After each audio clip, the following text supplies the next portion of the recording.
At my own birthday dinner, my husband raised a toast, but the waitress leaned close to me, her lips barely moving, and whispered, "Don't drink that." For a moment, I thought I had misheard her. The candlelight flickered across the crystal glass, and I caught my reflection in the deep red wine. It looked rich, celebratory, and suddenly poisonous. My heart pounded, though I forced a smile so no one at the table noticed my panic. The restaurant was elegant, filled with polished wood, chandeliers, and quiet piano music. I wore the new dress I had saved for months to buy, hoping tonight I'd feel beautiful, special, worth celebrating. But already, unease simmered beneath the surface. My husband had been distant lately, and his family made no secret of how little they thought of me. Still, I wanted this dinner to be a chance to reconnect. He lifted his glass toward me, eyes fixed too intently.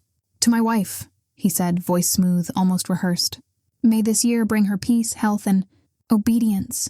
A chuckle rippled from his mother, seated proudly beside him. My daughter-in-law smirked, her young eyes gleaming with cruelty. I laughed faintly, pretending I didn't hear the edge in his toast.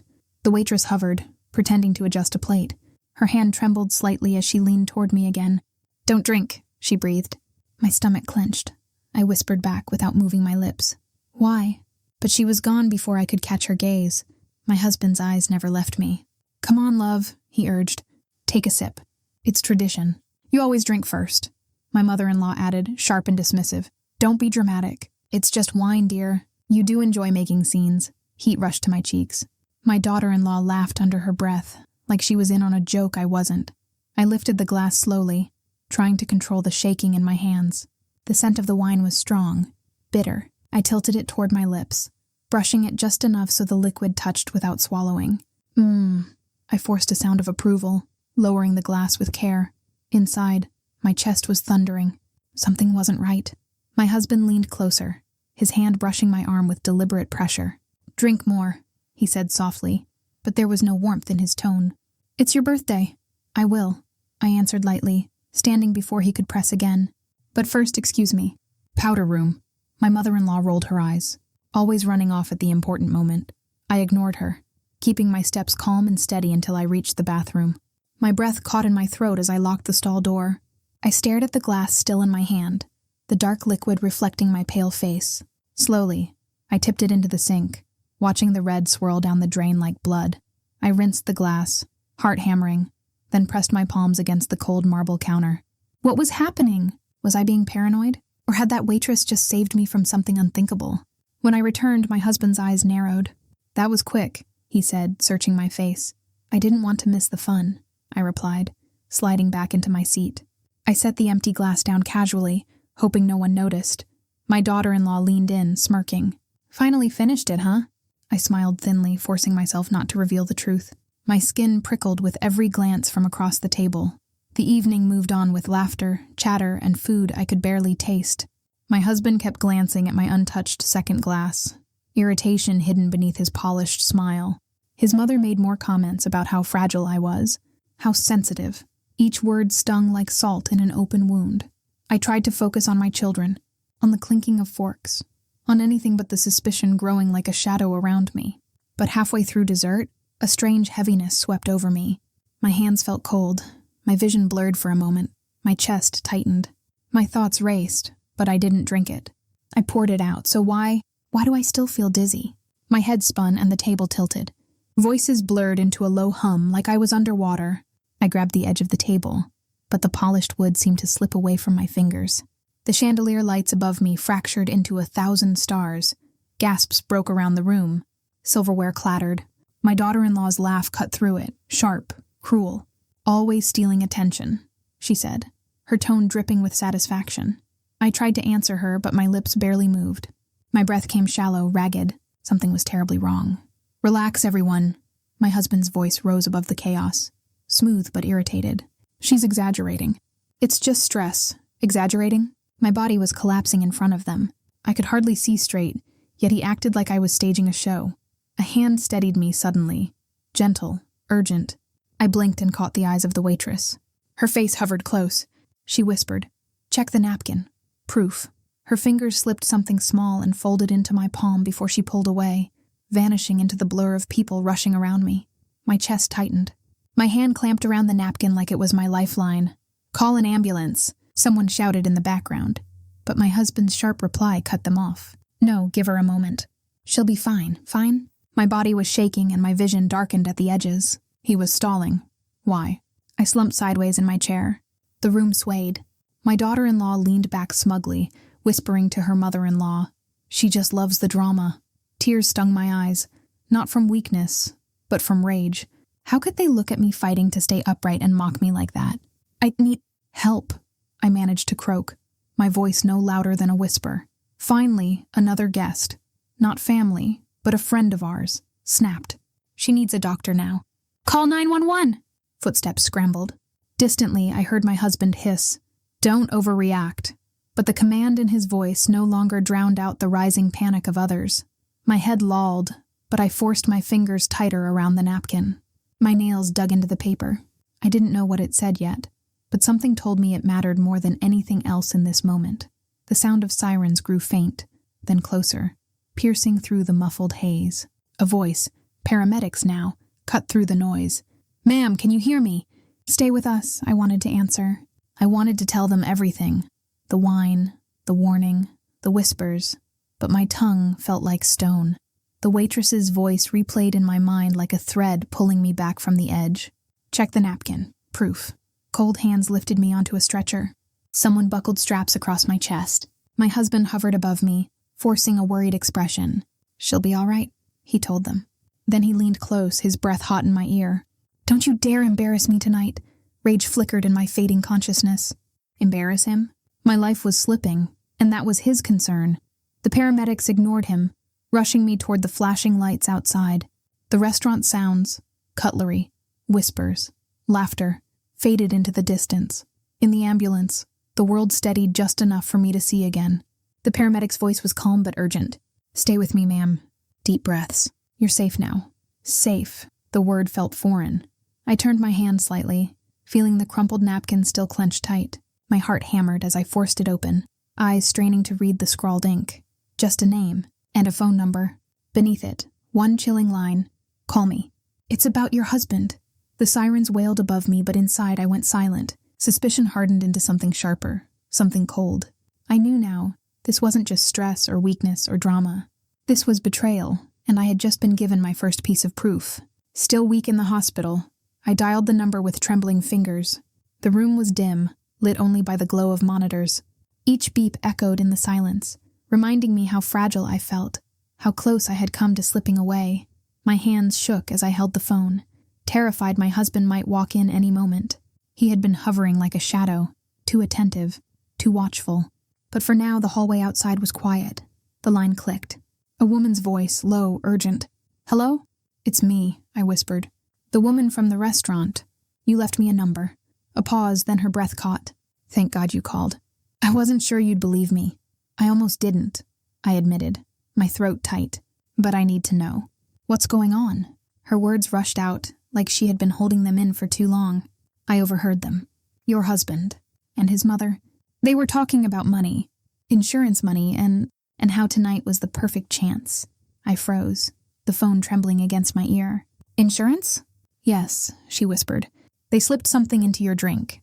They said a mild dose at first, just enough to make you collapse. If it worked, they'd delay calling for help." The blood drained from my face. Suddenly, every glance, every forced smile from my husband at the dinner table made sense. The hovering, the urging to drink. My stomach turned. "Why are you telling me this?" I asked, voice breaking. "Because I couldn't stand by," she said firmly. "I've seen his type before. Too charming, too careful. But I heard every word. You need to protect yourself." I pressed my hand over my mouth to keep from sobbing. My heart was pounding so loud I thought the nurse outside would hear it. "Please," I begged. "Can you repeat exactly what you heard?" She lowered her voice further. "His mother said, once she's gone, the payout will take care of everything." And he laughed. He said, "All we need is patience. Tonight she'll drink and no one will suspect a thing." Tears spilled onto my pillow. The betrayal cut so deep I couldn't breathe. The man I had built a life with, the family I had bent over backwards to please, and they wanted me erased. I steadied my voice enough to say, "Would you be willing to repeat this to someone official?" She hesitated, then said, "If it comes to that, yes. I'll testify, but you need to be careful. If he suspects, you know." "I understand." My whisper cracked, but steel threaded through it. Thank you. You may have saved my life. I ended the call, my hand clutching the phone like it was my only weapon. Then quickly I opened the recording app. The conversation had been captured. Proof. My heart still raced, but this time with something new. Resolve. The door creaked. I shoved the phone beneath my blanket just as my husband entered. He wore that same practiced mask of concern, but his eyes were cold. There you are, he said softly, pulling up a chair. You shouldn't stress yourself. Put that phone away. Rest. I turned my face to him, forcing a weak smile. I was just thinking, I murmured, how much I trust you. He studied me, searching for cracks. Then he leaned forward, brushing my hair back. Good. That's how it should be. Now close your eyes. I did, but inside I wasn't resting. I was plotting. Hours crawled by. The machines kept beeping, steady and cruel. Nurses came and went, adjusting IVs. One leaned close and warned, Don't tire yourself, dear. Stress won't help your recovery. But it wasn't stress that poisoned me. It was betrayal. The next morning, the doctor entered with a grave expression. He motioned me aside out of my husband's earshot. His words sliced through me like a blade. This wasn't food poisoning, he said carefully. Someone gave you a sedative. The world tilted again. But not from weakness, from the weight of the truth. My husband smiled as if nothing had happened. But every word he spoke dripped with control. Back home, the elegant house felt different.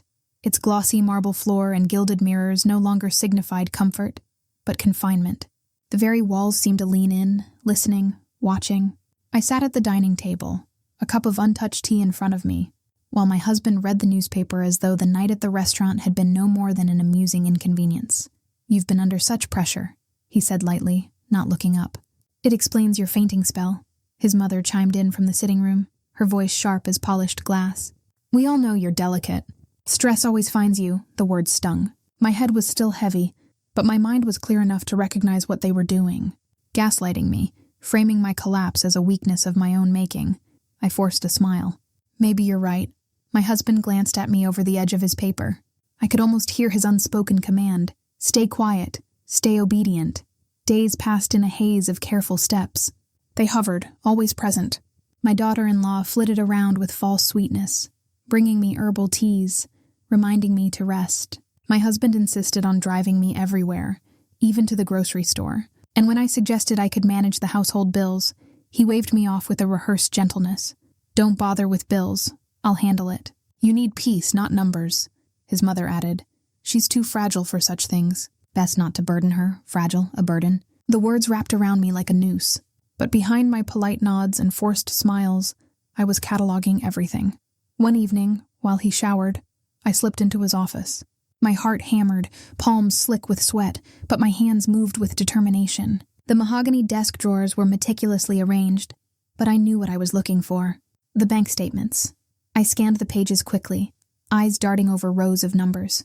My breath caught. Days before the restaurant dinner, large withdrawals. Thousands gone, unaccounted for.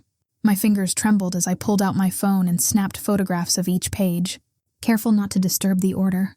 When I heard the water stop upstairs, I shoved everything back, slid the drawer shut, and slipped silently out. My phone was now a vault of secrets.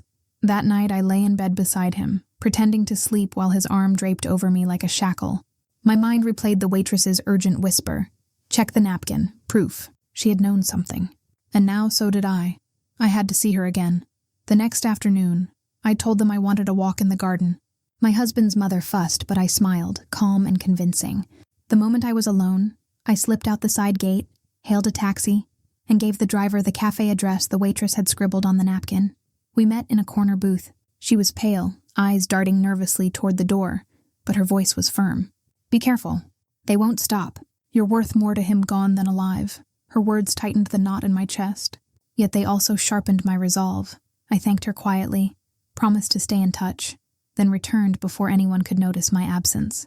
The game was becoming dangerous, but now I had two allies, my phone full of evidence, and the waitress who dared to speak. That night, while pretending to tidy the bedroom, I opened the top drawer of his dresser. My hands moved slowly, deliberately, until I found it. An envelope, thick and stiff. My breath froze. Inside, folded neatly, was a life insurance policy.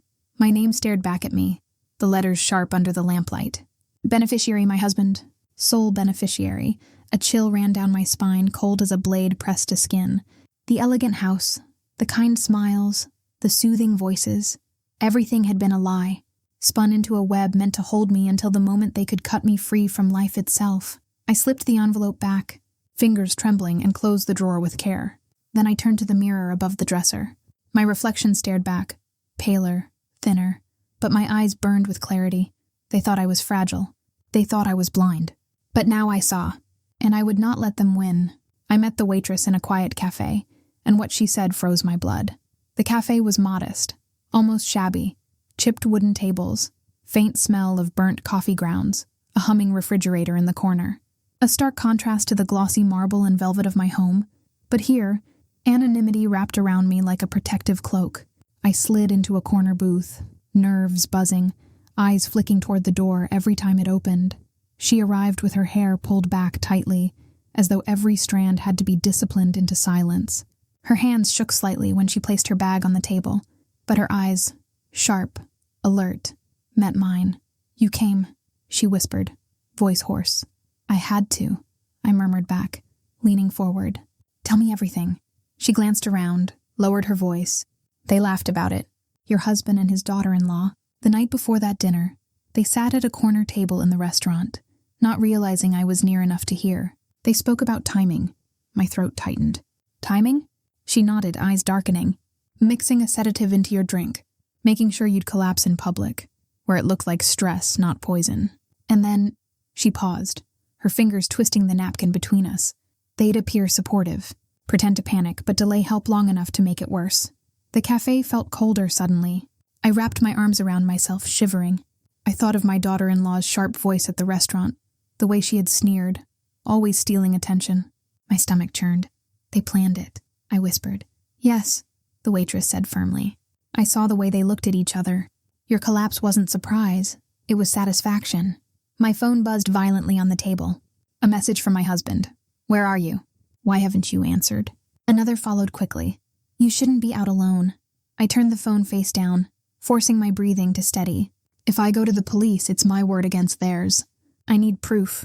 The waitress hesitated, then reached into her bag. She pulled out a folded sheet of paper, written in neat, slanted handwriting. "This is my statement. Everything I heard, every word I remember." I took it with trembling fingers, pressing it against my chest. "You're brave to do this," she shook her head. "I'm scared. But if I don't, you won't stand a chance. They've planned too well. You need allies." I leaned forward, gripping her hand. "Then be my ally. Will you testify if it comes to that?" Her throat bobbed as she swallowed hard, then she nodded. "Yes, I'll stand by you, but you must be careful. They suspect things. I've seen the way your husband watches you." The truth of her words chilled me. He did watch me. Every move. Every breath. "They laughed about the timing," she added, her voice breaking. "Like it was a game. Like your life was entertainment." I felt the burn of anger under my ribs, steady and consuming. Fear had ruled me long enough. "I won't let them win," I said firmly, each word a vow.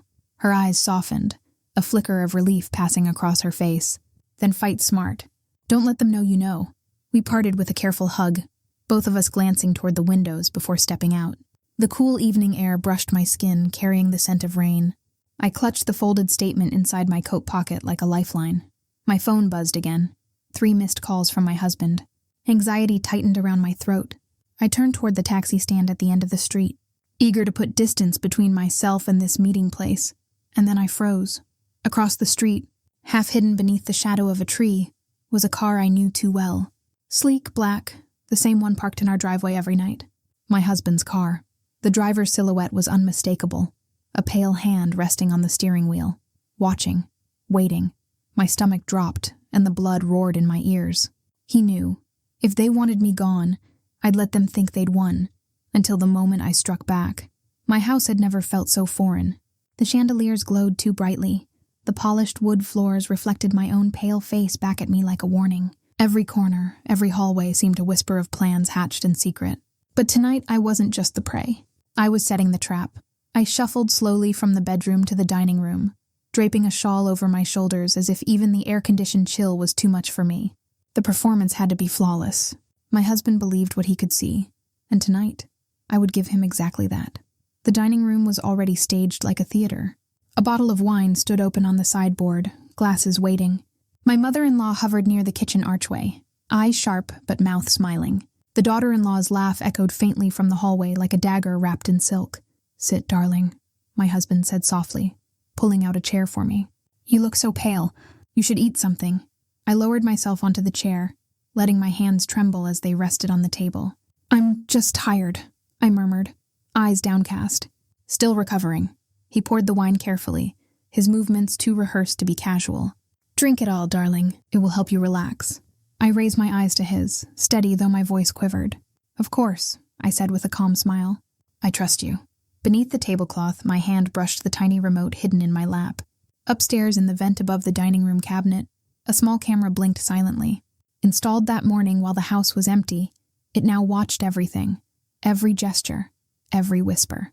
I lifted the glass, swirling the wine to hide my hesitation. It smelled faintly sweet, wrong somehow. When they weren't looking, I tilted the glass slightly, letting a thin stream run down into the napkin I'd folded in my lap. A crimson stain spread across the fabric, hidden under the table edge. My mother-in-law leaned close to the daughter-in-law, their voices hushed but just audible. "Add more this time," she whispered. The words hit me like an electric current. My heart thudded, but I kept my expression serene. Another second, another sip. Pretend weakness. Pretend trust. I set the glass down delicately, fingers still shaking. "It's strong," I murmured, my voice feeble. "You'll be fine," my husband said with a tight smile. "I'm here." I forced a small, fragile laugh. "I know. You always are." His eyes searched mine for something. Fear, surrender perhaps, but I gave him only tired compliance. Inside, my pulse was steady now, fueled not by dread, but by cold, deliberate focus. The meal dragged on. My daughter-in-law fussed over the salad. My mother-in-law made clucking noises about my health. I let my eyelids droop, my head tilt slightly, a portrait of a woman slipping toward unconsciousness. Meanwhile, my free hand slid my phone under the edge of the table, opening the hidden camera's live feed. There they were, in perfect clarity. My husband's hand brushing the wine bottle, my mother-in-law leaning in, her lips shaping words she thought no one would hear. "She's almost finished," my daughter-in-law whispered. "This time it'll work." I swallowed hard, not from fear but from triumph. Every word was being captured, every lie, every plot. "I might need to lie down," I murmured faintly, pushing back from the table, feeling lightheaded. My husband reached out quickly, gripping my wrist. "Finish the glass first, darling." "It's good for you," I smiled weakly, slipping my hand free. "Maybe later," I whispered. He narrowed his eyes but forced a laugh. "You always were stubborn." My mother-in-law's smile cracked for just a second, her gaze darting toward the bottle. The performance was cracking on their side now. Good. Let it crack. I excused myself, walking slowly, staggering just enough to seem real, up the stairs to the bedroom. Behind the locked door, my hand steadied.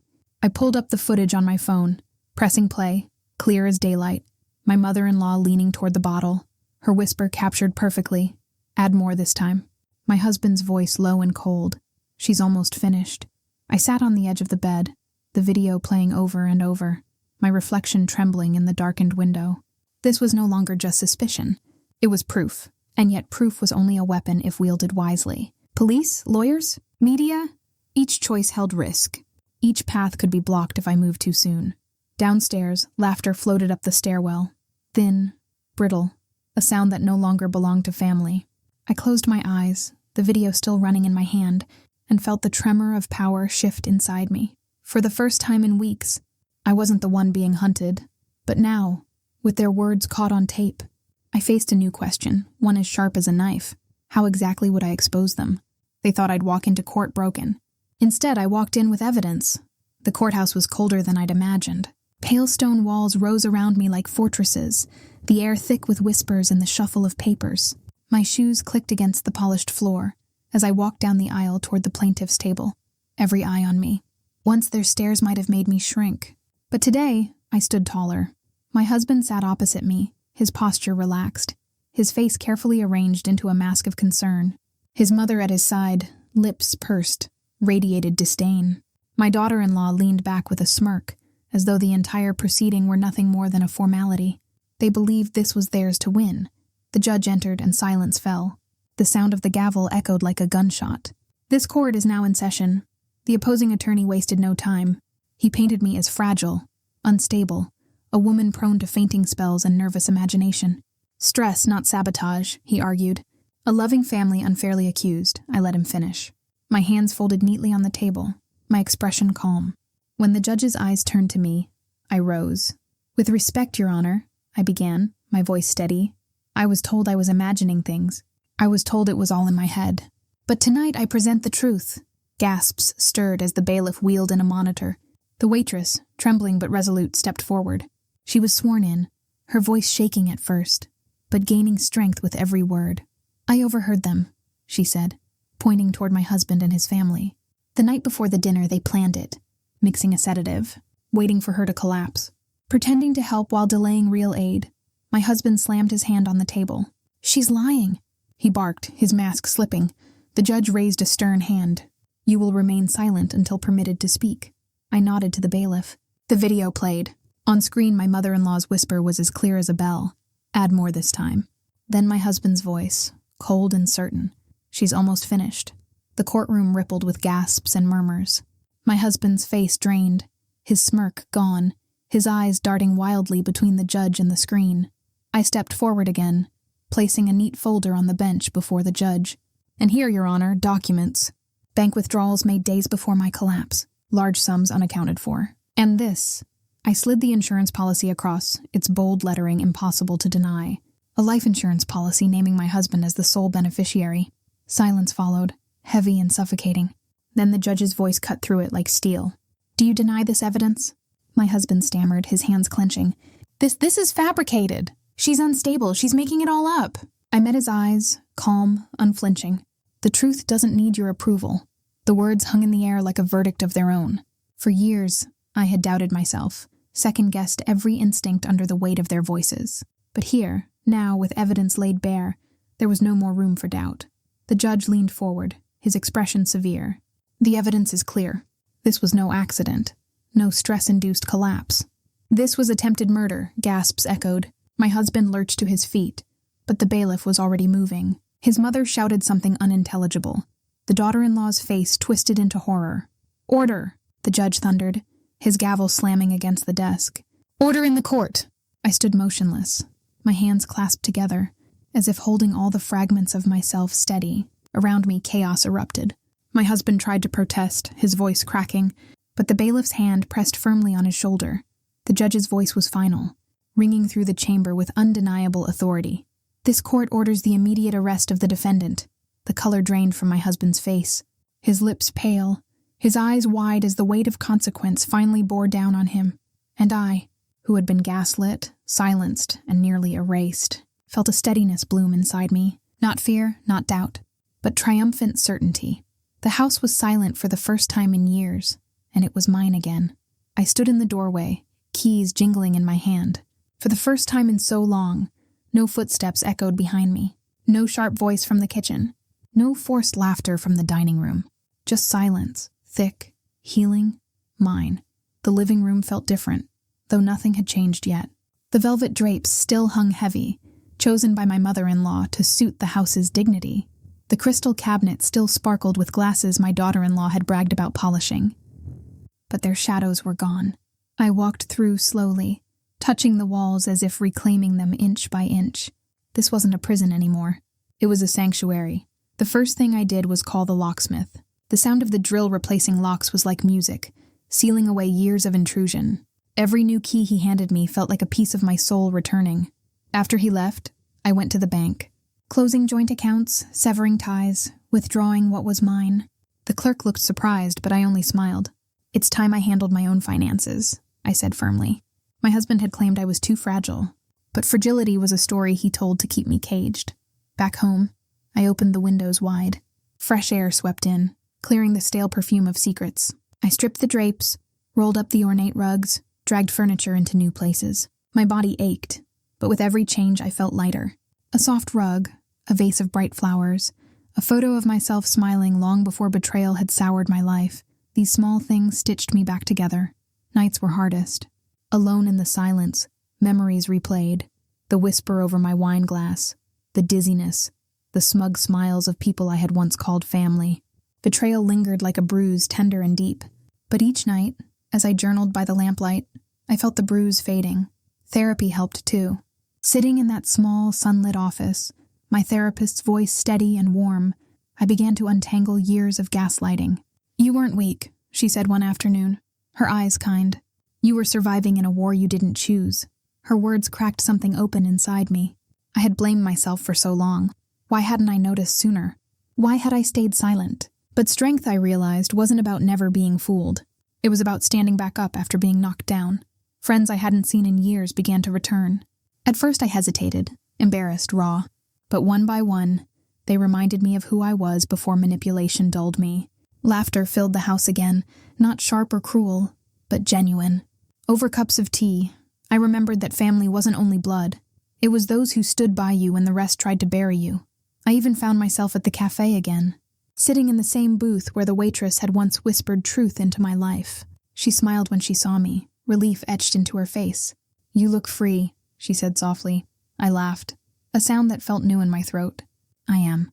Walking home that evening, the autumn air crisp, I realized something. The strength I thought I had lost was never gone. It had been waiting, buried under their lies, waiting for me to uncover it. They hadn't destroyed me. They had revealed themselves. And in doing so, they revealed me too. One evening, I lit candles in the dining room, the same room where they'd tried to finish me. This time the glow was warm, peaceful. I set a single glass of wine on the table, poured by my own hand, untarnished, honest. I raised it, not to them, but to myself, to the woman who endured, who fought, who survived, to the woman who now lived freely in her own house, her own skin. "They tried to erase me," I whispered, voice steady and strong. But I wrote the ending myself, and with that I drank, not in fear, but in quiet strength. What would you have done if a stranger saved you from your own family? Share your thoughts, and don't forget to subscribe for more true-to-life stories.